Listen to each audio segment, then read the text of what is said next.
This meeting is being recorded.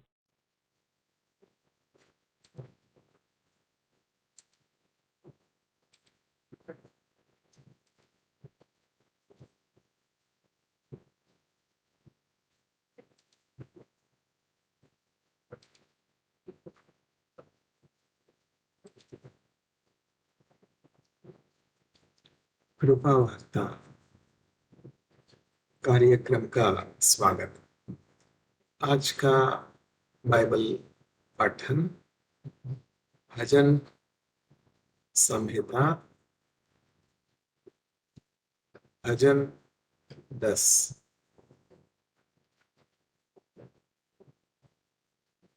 आइए देखेंगे कि कुल कितने वचन हैं अध्याय 10 में।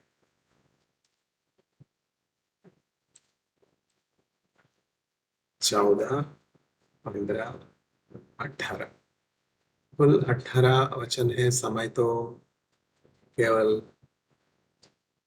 10 मिनट है। देखेंगे कि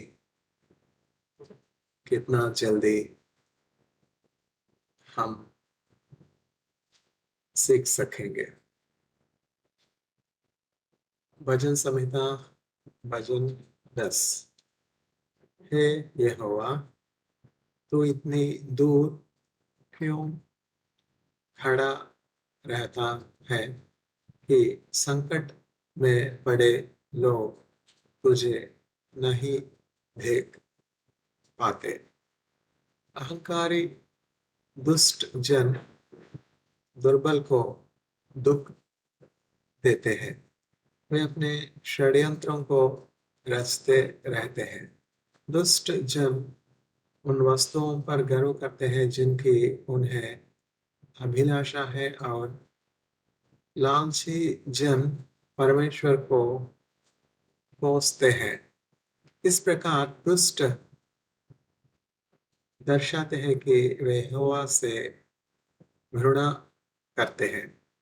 दुष्ट जन इतने अभिमानी होते हैं कि वे परमेश्वर का अनुसरण नहीं कर सकते।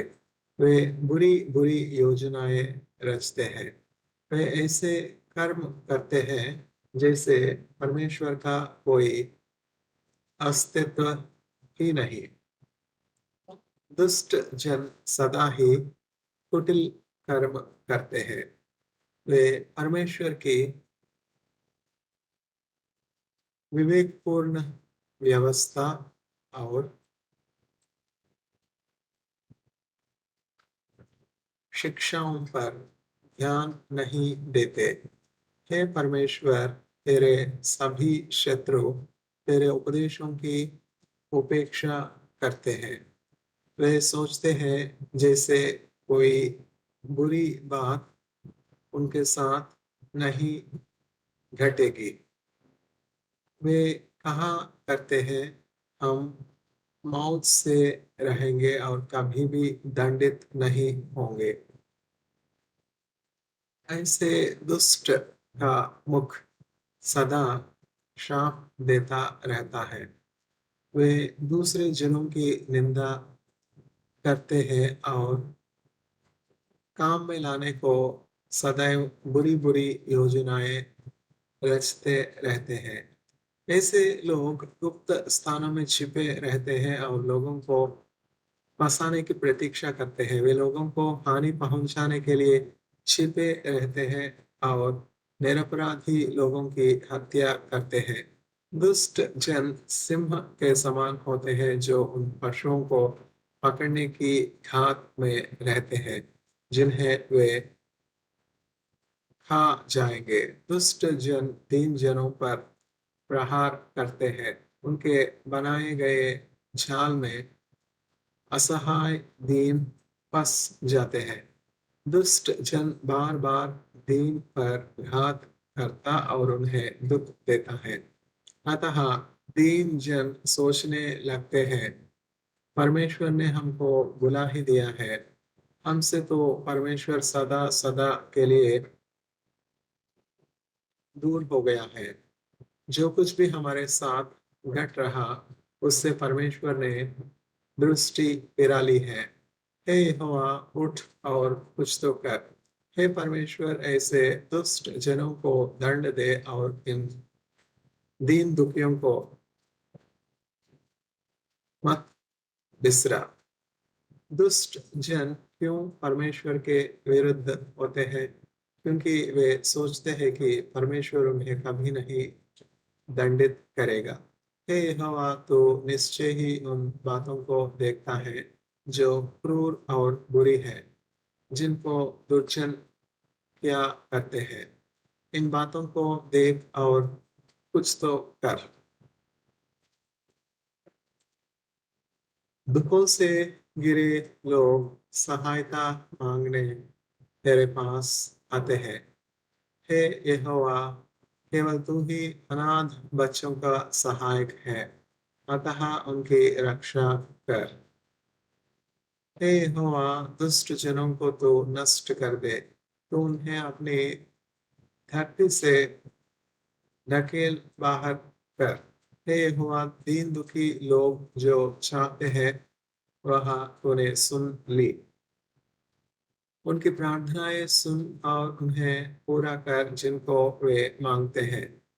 हे यहोवा, अनाथ बच्चों की तू रक्षा कर, दुखी जनों को और अधिक दुख मत पाने दे। दुखी जनों को और अधिक दुख मत पाने दे। दुष्ट जनों को तो इतना भयभीत कर दे कि वे यहाँ न टिक पाए। आज का बाइबल पठन यहाँ समाप्त हुआ। कितना अच्छा प्रार्थना है, कितना अच्छा भजन है। दीन दरिद्र के लिए, अनाथ बच्चों के लिए, जो शक्तिहीन है, जिनके लिए मदद करने के लिए कोई नहीं है, उन सब के लिए दाऊद प्रार्थना कर रहा है। हमें भी दीन दरिद्रों के लिए, बच्चों के लिए, अनाथ बच्चों के लिए, रोगियों के लिए, जो मुसीबत में है, कष्ट में है, दुख में है, उनके लिए ईसा के समक्ष प्रार्थना करना चाहिए। जो जब अपने दोस्त जो कष्ट में है उनके लिए प्रार्थना की तो पहले पहल ईसा ने जो को चंगा कर दिया, जो को आशीर्वाद दिया। जब हम दूसरों के लिए प्रार्थना करते हैं तो पहले पहल आशीर्वाद भगवान हमें देता है। దేవుని వాక్యము శక్తి గలది. ఈ అధ్యాయాలు మనం చూసినట్లయితే దావీదు ఎంతో చక్కని ప్రార్థన చేస్తున్నాడు. విజ్ఞాపన ప్రార్థన అనాథ పిల్లల కొరకు, ఆ బలహీనుల కొరకు, అన్యాయాన్ని ఎదుర్కొంటున్నటువంటి వారి కొరకు, శక్తిహీనుల కొరకు, దేవా నీవే అనాథ బిడ్డలను ఆదరించేవాడు అని చక్కని ప్రార్థన చేస్తున్నాడు. దేవుణ్ణి స్తుతిస్తూ ఉన్నాడు. ఈ కీర్తన గ్రంథం మనం చదివినప్పుడు దేవుని ఎట్లా స్తుతించాలి అని మనం తెలుసుకుంటాం అన్నమాట. దావీదు దినములకు 7 సార్లు దేవుణ్ణి స్తుతిస్తూ ఉండేవాడు. అట్లా మనం కూడా ఒక ప్రత్యేకమైనటువంటి సమయం పెట్టుకోవాలి. ఒక ప్రత్యేకమైనటువంటి సమయం పెట్టుకొని చక్కగా ఉదయం లేవగానే ఆ ఇంకను చీకటితోనే ఇంకను పెంచలకెళ్ళి యేసుక్రీస్తు ప్రభు ఏకాంత ప్రదేశానికి వెళ్ళి ప్రార్థన చేసేవాడు. యేసుక్రీస్తు ప్రభుని అన్ని విషయాల్లో కూడా మనం అనుకరించవచ్చు. పగలు 12 గంటలు ఉంటాయి కదా, పగటి వేళ పని చేస్తున్నప్పుడు మనం తొట్టుపడం సమయాన్ని పోనీక సద్వినియోగం చేసుకోవాలి. మన అరికాలు మొదలుకొని నడినెత్తి వరకు శరీరంలో ప్రతి అవయవము కూడా దేవుని కంట్రోల్లోనికి, దేవుని స్వాధీనంలోనికి చేయాలి. ప్రభా, నీ పరిశుద్ధాత్మ స్వాధీనంలోనికి నా సర్వ శరీరం తీసుకుని ఈరోజు దానియేలు వలె ప్రభా 3 సార్లు చక్కని ప్రార్థన చేయాలి. క్రమమైనటువంటి ప్రార్థన కలిగి ఉండాలి. దావీదు వలె దినమునకు ప్రతిరోజు 7 సార్లు స్తుతించాలి. అట్లా ప్రత్యేకమైనటువంటి సమయాలు స్తుతి కొరకు, ప్రార్థన కొరకు మనం ఇచ్చినప్పుడు, రోజున సరిగా విభజించినప్పుడు ఇంకా మన ప్రొడక్టివిటీ పెరుగుతుంది. ఇంకా మనం ఫలభరితంగా ఉంటుంది. పౌలు చెప్తా ఉన్నాడు కదా, నాటినటువంటి వారిలో గాని, నీరు పోసే వారిలో గాని ఏమీ లేదు గాని వృద్ధి కలిగించే దేవుడే సమస్తం అని చెప్తా ఉన్నారు కదా. నాటిన వారు తల్లిదండ్రులు అనేకులు మనకి సహాయం చేస్తున్నారు, మంచిది. అయితే మనల్ని మనకి వృద్ధి కలుగజేసేది మనం వృద్ధి చెందాలనే కదా నాటారు తల్లిదండ్రులు. మనం వృద్ధి చెందాలనే కదా ఉపాధ్యాయులు, బంధువులు, మిత్రులు, స్నేహితులు నీరు పోస్తా ఉన్నారు. అయితే ప్రాముఖ్యమైనది ఎవరు అంటే అందరికంటే సర్వశ్రేష్టమైనటువంటి వ్యక్తి ఎవరు అంటే యేసుక్రీస్తు ప్రభు. నాటినటువంటి వారిలో గాని, నీరు పోసినటువంటి వారిలో గాని ఏమీ లేదు గాని, వృద్ధి కలుగ చేయు దేవుడే సమస్తమై ఉన్నాడని పౌలు చెప్తున్నాడు. అంటే ఏంటంటే నాటకుండా, నీరు పోయకుండా వృద్ధి కలుగుతుందా అంటే, నాటినా, నీరు పోసినా గూడా కొన్ని వృద్ధి కలిగినటువంటి పరిస్థితులు మనం చూడట్లేదా? ఎంతో చెప్తున్నామండి, మా పిల్లాడిని ఎంతో చక్కగా ప్రేమగా చూసుకున్నామండి. ఇప్పుడు మమ్మల్ని కొడతా ఉన్నాడు. ఇప్పుడు మమ్మల్ని బాధిస్తా ఉన్నాడు. మా మాట వినట్లేదు. ఏమిటిది? నాటడంలో తప్పా? నీరు పోయడంలో తప్పా? వృద్ధి కలుగజేసేవాడు సమస్తమైనటువంటి మంచి గుణగణాల్లో పెంచే వారెవరంటే ఆ యేసుక్రీస్తు ప్రభువే. మారుమనస్సు కలుగజేసేది, పిల్లలకి స్వస్థ బుద్ధినిచ్చేది, మంచి నడవడి. దేవుని వాక్యం ద్వారానే కదా సాధ్యం. యవనస్తులు దేని చేత తమ నడత శుద్ధి చేసుకుంటారు చెప్పండి? వాళ్ళకి ఒక మార్గదర్శక సూత్రం ఏది? దేవుని వాక్యం వల్లనే కదా. యోసేపు అంతగా హెచ్చించబడ్డాడు ఎక్కడ? సొంత దేశంలోనా? కానాను దేశంలోనా? ఇజ్రాయెల్ దేశంలోనా? పరాయి దేశంలో. బానిసగా అమ్మివేయబడినటువంటి యోసేపు ఐగుప్తు దేశంలో రాజు తర్వాత రాజు అంతటి వాడిగా హెచ్చింపబడ్డాడంటే తన ప్రవర్తన అంతట్లో కూడా యోసేపు దేవుని వాక్యానుసారంగా జీవించాడు. అది వృద్ధి కలుగజేయడం అంటే. వృద్ధి కలుగ చేయవాడు దేవుడే. వృద్ధి కలుగ చేసేది దేవుని వాక్యమే. నరిష్మెంట్, గ్రోత్ ఎక్కడుంది? అభివృద్ధి ఎక్కడుంది? హెచ్చింపు ఎక్కడుంది? దేవుని ఎక్కడుంది? ఆశీర్వాదం ఎక్కడుంది? దేవుని చేతిలోనే ఉంది. దావీదు అందుకే ప్రార్థన చేస్తాడు అన్నాడు, ప్రభా నేను ఎక్కలేనంత ఎత్తైన కొండపైకి నన్ను ఎక్కించుము. Lord lift me to the rock that is higher than I. దేవుడు హెచ్చించాడు. దేవుడు హెచ్చించిన తర్వాత దావీదు ఎప్పుడు దేవునికి విధేయునిగానే ఉన్నాడు. అయితే బెత్షెబా విషయంలో తప్ప దావీదు మరెక్కడా కూడా దేవునికి దుఃఖం కలుగజేసింది లేదు. చూసారా, దావీదు వంటి గొప్ప వ్యక్తే శరీర సంబంధమైనటువంటి ఇచ్చలకు చోటిచ్చినప్పుడు, సంసోను వంటి గొప్ప బలాఢ్యుడే శరీర సంబంధమైనటువంటి ఇచ్చలకు చోటిచ్చినప్పుడు వాళ్ళు పతనమైపోయినారు. దేవుని చేత శిక్షించబడ్డారు కదా. దేవుడు న్యాయం తప్పడు. సర్వశక్తిమంతుడు న్యాయం తప్పడు. అయితే దానియేలు చూసారా? దానియేలు చూసారా? దేవునికి ప్రియుడిగా ఉన్నాడు. ప్రార్థన దినమునకు మార్లు ప్రార్థన చేసేవాడు దానియేలు. అందుకని దేవునికి ప్రియునిగా ఉన్నాడు. దేవునికి ఇష్టనిగా ఉన్నాడు. దేవునికి విరోధంగా ఏం చేయలేదు. ఇప్పుడు మనం దేవుని స్వరాన్ని ఎందుకు వినలేకపోతున్నాం? దేవుడిని ఎందుకు చూడలేకపోతున్నాం చెప్పండి? దానియేలు దేవుని స్వరాన్ని వినేవాడు. దేవుడిచ్చినటువంటి దర్శనాలు చూసి తెలుసుకునేవాడు. దేవుని యొద్ద విచారణ చేసి అతను అడిగినటువంటి ప్రశ్నలకు సమాధానం పొందుకునేవాడు. The secret things belong to the Lord. Deuteronomy ద్వితీయోపదేశకాండంలో ఉంటుందన్నమాట. రహస్యములు దేవుని వశమని చెప్పి దానియేలు చెప్తున్నాడు. అంటే ఏంటంటే ఆ రహస్యాలన్నీ కూడా దానియేలుకి బయలుపరిచింది. భవిష్యత్తులో ఎట్లా ఉంటాయి పరిస్థితులు, అమెరికా పరిస్థితి ఎట్లా ఉంటుంది, వరల్డ్ మ్యాప్ ఎట్లా చేంజ్ అవుతుంది. ఇప్పుడు ఉద్రిక్త పరిస్థితులు చూస్తున్నాం కదా. ఎవరిని మనం అప్రెస్ చేయకూడదు. ఒక లిమిట్కి మించి ఎవరినైనా బలహీనులే అని చెప్పి అప్రెస్ చేస్తే, చీమలే బలహీనమైనవే కానీ ఆ చీమలన్నీ కూడా ఘట సర్పాన్ని చంపేలా చూసారా? చీమలే అని చెప్పి అప్రెస్ చేస్తే ఆ చీమలే సర్పాన్ని చంపేస్తాయి కదా. అట్లా చిన్న చిన్న దేశాలే కదా అప్రెస్ చేస్తానని అనుకుంటే అమెరికా గతి ఏమవుతుంది? దేవుని చేత హెచ్చించబడినటువంటి అమెరికా ఇప్పుడు ఎంతో జాగ్రత్తగా తమను తాము పరిశీలించుకోవాలి. ఎటు నుంచి ప్రమాదం వస్తుందో లేదు. ఇరాన్ నుంచి వస్తుందా?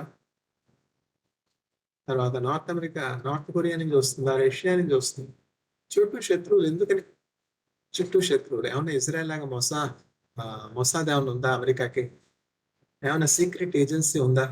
CIA central intelligence agency CIA. ఆ సిఐఏలో అన్ని అన్నాలే కదా, హోల్సే కదా.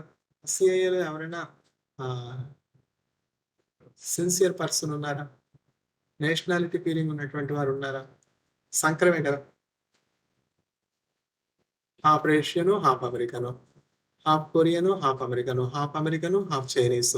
ఇట్లా సంకరం వల్ల ఏం జరుగుతుందంటే లూప్ హోల్స్ ఉండడాన్ని బట్టి ప్రొటెక్టివ్ ఏజెన్సీస్ ఏవి కూడా ఫుల్ ప్రూఫ్ ఫంక్షనింగ్ ఉండదన్నమాట. మొసాద్ అంటే ఏమిటి? Mossad highly protected environment. అక్కడి నుంచి ఏం లీక్ అవ్వదు. Mossad is directly answerable to mister Benjamin Netanyahu. Mossad is directly conversing with mister Benjamin Netanyahu. CIA వచ్చి యునైటెడ్ నేషన్స్‌తో లింకు, చైనాతో లింకు, రష్యాతో లింకు.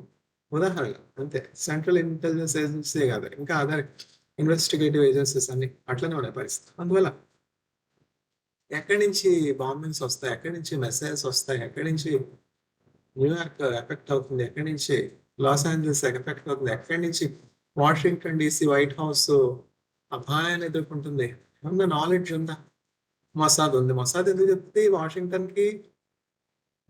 మొసాదు వాషింగ్టన్‌కి ఇన్ఫర్మేషన్ ఇస్తే ఆ ట్విన్ టవర్స్ ఎందుకు పడిపోతాయండి? మొసాద్‌కి తెలీదా? ఇజ్రాయెల్‌కి తెలీదా? ఇజ్రాయెల్‌కి తెలియకుండానే ఇవన్నీ జరిగాయా?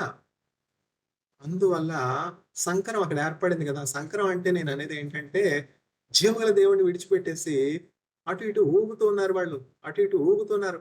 ఈ సంకరాన్ని బట్టి పడిపోవడానికి జోగుతున్నారు. అమెరికా దేశం కోసం మనం ప్రార్థన చేయాలి. దేవుడు తన వాక్యాన్ని దీవించును గాక. ఆమేన్.